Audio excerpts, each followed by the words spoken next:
The first scream never came from her mouth.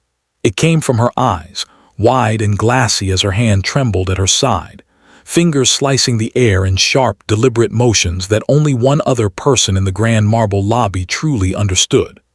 In that instant, under the blinding daylight pouring through the glass atrium, fear moved faster than sound, and a life already broken into quiet pieces was about to collide with power, prejudice, and an unexpected kind of grace.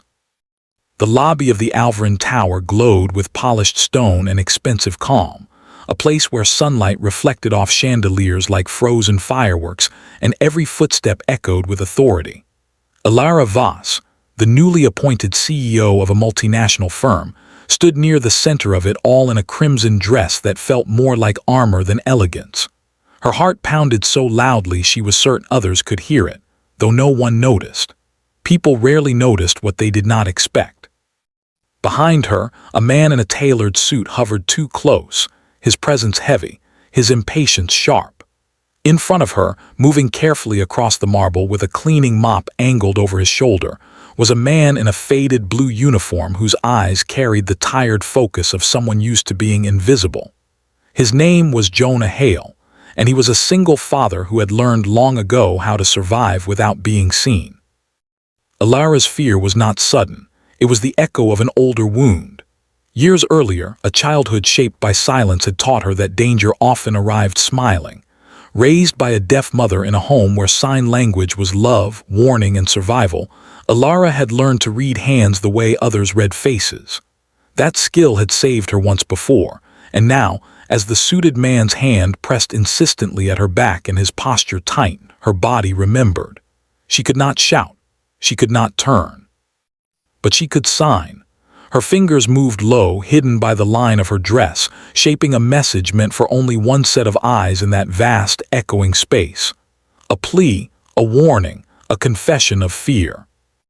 Jonah saw it mid-step. He almost dropped the mop. For a heartbeat, the world narrowed to Ilara's hands. The memory of his late wife teaching their daughter sign language after illness had stolen her voice, flooded him with aching clarity. Those late nights, practicing gestures under dim kitchen lights, promising their little girl that silence would never mean helplessness. Jonah had not used sign language much since the funeral, since the weight of bills and grief had pushed him into early morning shifts and empty evenings. But his hands remembered. His mind translated instantly. She was asking for help. She was afraid of the man behind her. She believed Jonah had a weapon. The irony struck him even as fear surged. The mop, the cheap plastic handle. To her, desperate for escape, it must have looked like a staff, a last defense. To everyone else, he was just another cleaner, another man in blue meant to blend into the background. Jonah's chest tightened, not with anger, but with a familiar ache of being misjudged. Still, none of that mattered. A woman needed help. A human moment had cracked open the polished world around them. Before the tension could break, before fear could turn into tragedy, the story pauses here for a heartbeat of hope. If you are watching Broken Smill and you believe that compassion can appear in the most unexpected places, that second chances are real even when life feels unforgiving, take a moment now to like, comment, share, and subscribe. Your support keeps these stories alive. Jonah did not rush. He did not shout. He did not raise the mop. Instead, he grounded himself the way he had learned to do when his daughter panicked, when the world felt too loud even in silence. He shifted his body just enough to place himself within Ilara's line of sight and lowered the mop carefully to the floor. His hands rose slowly, empty, palms open, and then moved with deliberate clarity. He signed back. He told her he understood. He told her to breathe. He told her she was not alone. The suited man noticed none of this at first, distracted by his phone, his impatience, his sense of entitlement. The lobby felt different now, charged with an invisible current. Ilara's breath stuttered as relief fought with fear. She watched Jonah's hands, the familiar shapes grounding her, pulling her back from the edge of a memory she had sworn never to revisit. She adjusted her stance subtly, creating space, her confidence returning in fragments. The suited man finally looked up, irritation flashing across his face as he realized something had shifted. Authority was slipping, not through force but through awareness. Security arrived moments later, alerted not by a scream, but by a quiet, calculated signal Ilara had sent through her smartwatch, another adaptation learned through years of navigating a world that often underestimated her. The man was escorted away, his protests swallowed by the cavernous space. No weapon was found on Jonah, of course, only cleaning supplies and calloused hands. The danger dissipated, leaving behind the strange aftermath of survival, where adrenaline fades and emotion rushes in to fill the space. Jonah stood frozen, suddenly aware of how close he had come to being tackled, arrested, or worse. His life had taught him that men like him rarely got the benefit of explanation. He thought of his daughter waiting at home, of the promise he made every morning to come back safe. Ilara approached him then, her posture no longer guarded but open, her eyes shining with something dangerously close to tears.